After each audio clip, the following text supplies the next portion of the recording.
Good morning. It's Monday again, and here we are back. I've got some things to talk about this week. I've been quite enjoying the outdoor summer weather and having a bit of a break, but a break just means I've got lots of time to think, and so there've been lots of new ideas floating through my brain.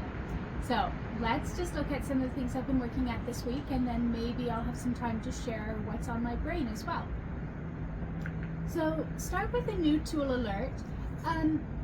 I really like boat shuttles. This is not a boat shuttle. This is called a ski shuttle. It's made by Harvest Loom.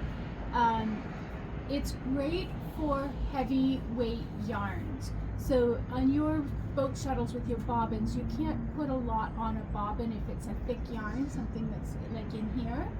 And so this holds quite a lot of yarn, and it slides through my sheds really, really well. If I get another bulky project on, I will do a video, but right now, just trust me, this is Harvest Loom, and I really, really like this one. I didn't see one that was made in Canada or the US, but I'm sure there are Canadian and US makers making them, so put those in the comments if you have something similar to this that's a US or Canadian maker as well. Or if you're in the UK, tell me who makes it in the UK or whatever country you're in.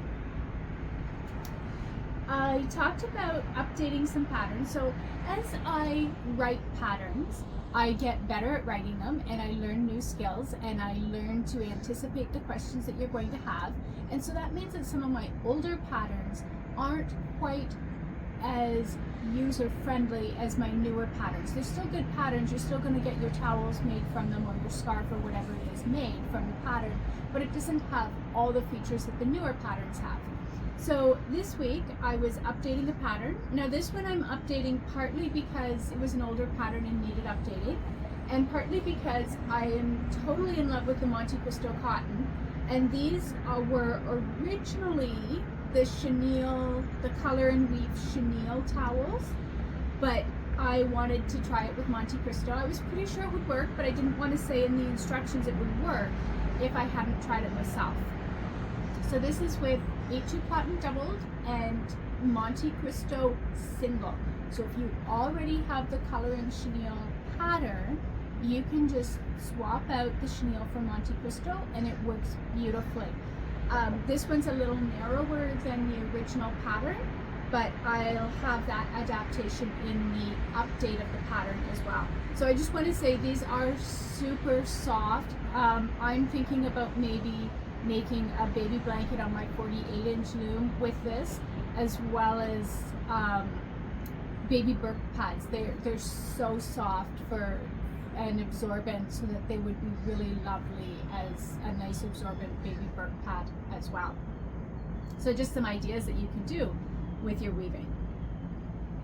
Last week I had this project on the loom, and I was kind of bragging that I'd sorted out my color and weave issues.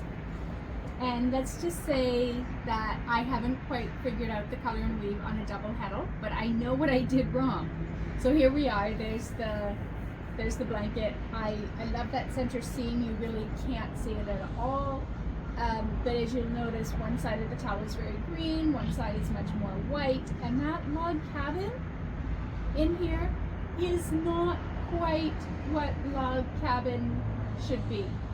I know what I did wrong, and I can get it sorted out, but there you go. Pride goes before a fall, right? I thought I had it. Clearly I don't. But this was made with just beam, and it worked really well for the double weave. It was stickier than anticipated, so I had to learn a few tricks to reduce the stickiness, particularly of that second shed when we're going underneath with just the two heddles. But I've got that sorted out, so I'll still have some great things to teach when we get there in January. And then finally, this is more for my locals, but you who are not local can benefit from this as well.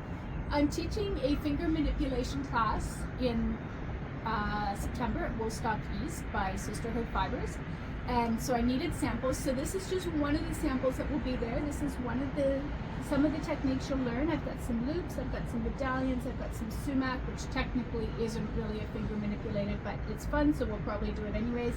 and then I just turned it into an envelope pillow. Now, I don't have this pattern available yet, but I will write up the pattern for it. But what I'm wondering is, how many of you would want to do a Zoom class for this pillow cover to learn these skills? So let me know in the comments. Let me know what other classes you would be interested in. Let me know if there's any blogs that you'd like. And tools. I love a good excuse to buy a new tool. So if you have a tool that you think I need to give a try, let me know, put them in the comments.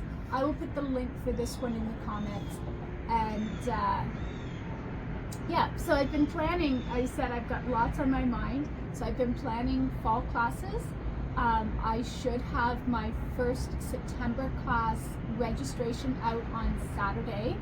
And then the next ones will follow fairly quickly after that. We'll have my first scarf class that I spoke about last week will be out this Saturday. And then for my local folks, I'm going to do a class down in Kentville on sewing those bags. I tell you, I have so many bags because I've been practicing to make sure that I can do this. And that's another question for my people that are not local. Are you interested in a step-by-step, take your finished weaving and turn it into a little pouch bag? I'll put a picture in the video so you can see what they look like. Let me know.